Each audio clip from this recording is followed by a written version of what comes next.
Hello everyone. This is Dr. Chandni Kapadia. Very happy to be here. Today I'm going to talk about how self-belief can change your life.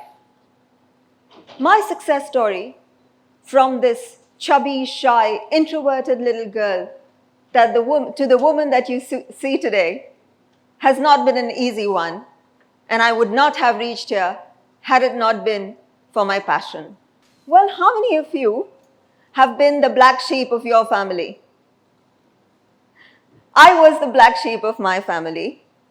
My relatives told my parents, she's going to bring shame to your name. Why?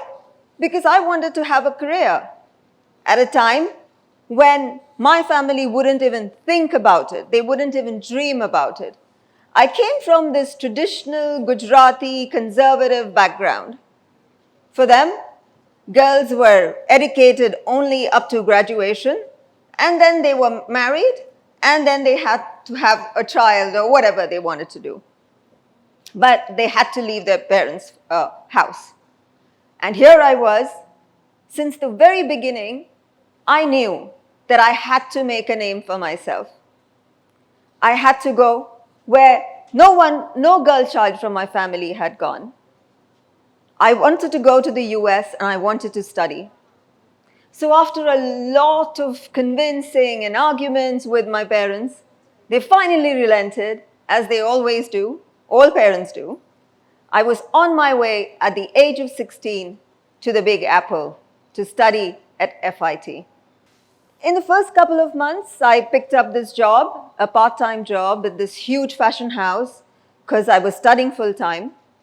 And initially in my company, all I was doing was running errands and making tea or coffee for my seniors. I tried my best to learn something, to learn merchandising. That was my subject. And I really tried hard to make my presence felt in front of my boss. And oh boy, I finally succeeded, because he gave me this opportunity to assist him in this humongous event that was a huge prestige thing for the company. I was given this opportunity, so I bagged it with both my arms. Opportunities don't come very often, and when they come, you should just grab them, and that's exactly what I did. I aced at what I was set to do, and so much so that my boss called me in and he offered me a full-time position at JCPenney at the age of 17. This was a huge milestone in my career. I was ecstatic. So now I was working full-time and I was studying part-time.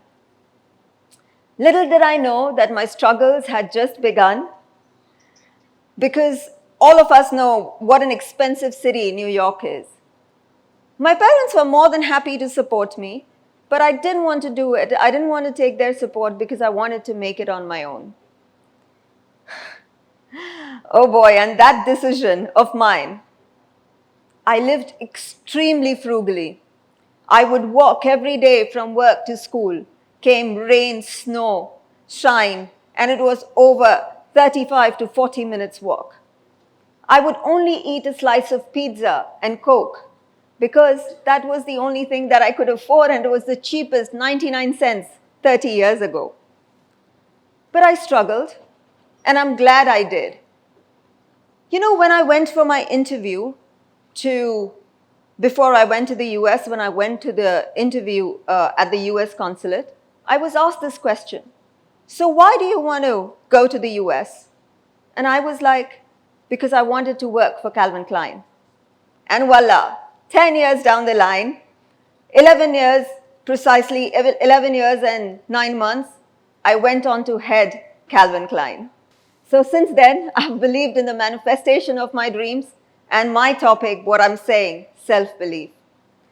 At the very early ages in life, I knew that I had to be the best version of myself. So I went ahead, I went back to England, I started pursuing my master's and started working at Debenhams. Of course, I'd done a couple of jobs before I started working at Debenhams, but Debenhams was my big break. After 2 years in Debenhams came to me. They said they were opening stores in India, and they wanted me to head it for them. Why? Because I knew the brand, I was in a fairly senior position, so which better fit than me, right? And I thought, well, exactly, I've proved my mettle in the US, I've proved my mettle in the UK, and now India should be a piece of cake, right? Wrong. Boy, was I in for a rude shock when I came to India. I had to struggle. I had to struggle not only to make my respect from the teams that I was given, also my fellow associates thought I was this desi firang who knew nothing, who was here telling them what to do when she did not have the experience in the Indian scenario and when she was years younger to them. I really, really struggled and I fought for my place. And I managed to win. I had to win because I had no other choice. And I had to prove it to myself. Along with my successes have come some failures too. And these failures have taught me how to come back as a better person. Don't get me wrong, I've cried days in and days out. And with my struggles, there has only been one constant in my life, and that is my father. They say behind every successful man there is a woman. I say behind every successful woman there is a man. In my case, my father. My struggles carried on, so much so that at a point I had to actually enroll myself for a law degree. And I did, and there I aced it too. I passed with flying colors with 11 gold medals in my state. But of course, all was not a bed of roses. I had a few setbacks in my personal life too. But whether it's your personal or professional life, I think one thing that I've learned is always have empathy. Be good to people on your way up. Be nice to them. Because we are social beings, we need people in our life. I've made some mistakes, like I said, but I don't have any regrets. I've lived life on my own terms.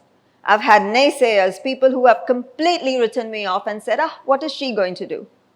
But trust me, after my successes, these same people have come back to me. They want to be friends with me. They want to know me. They want to host me. My success has changed the people around me. I'm still the same person, and of course I've become more grounded. I had to be, right? I had to be for the people who stood by me through thick and thin. I had to be for the people who have been with me all throughout. I had to be for the teams who have toiled with me, for my mentor, Sri Sudhir Nanavati sir. I had to be there for all of these people. My journey from being a young fashion designer to a brand consultant, to a management consultant, and to a practicing lawyer, and now to an educationalist, has been a journey full of ups and downs, highs and lows. It's certainly been an exhilarating ride, a ride that I would like to carry on as I have many more milestones to cover, God willing, and many more miles to go. I've summed this journey of mine in a short poem, and here it goes. ना मैं अबला, ना मैं नादान, ना मैं बेचारी हूँ, मैं एक कवियत्री हूँ, एक लेखिका हूँ, अपने भुजबल से जीती हूँ, व्यापारी हूँ, गृहिणी हूँ, हर रोज एक नई लड़ाई लड़ती, कभी अपने जज्बातों से, कभी अत्याचारों से, पर मैं हारी नहीं हूँ, मैं थकी नहीं हूँ, मैं आधुनिक नारी हूँ। इस पुरुष प्रधान जगत में मैंने अपना लोहा मनवाया, जो काम मर्द करते थे वो काम करके दिखलाया। स्वाभिमान से जीती हूँ, रखती अंदर खुददारी हूँ, हाँ मैं आधुनिक नारी हूँ।